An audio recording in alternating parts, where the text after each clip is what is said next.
Ha? Wala ka pang mabibili doon. Nakasalukuyan pang nagtitinda mga tao doon. Mamaya yan. Wala pa yun. Wala pa yun. Wala pa nga.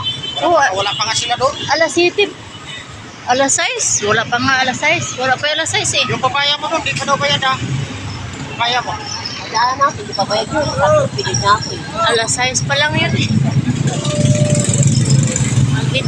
Mag-video muna ako te. Kaya natin. Ha? Nagano ka ng ano? Kamote te? Kaya ako bigyan. Di mga kaulan. Lugatan lang daw nila.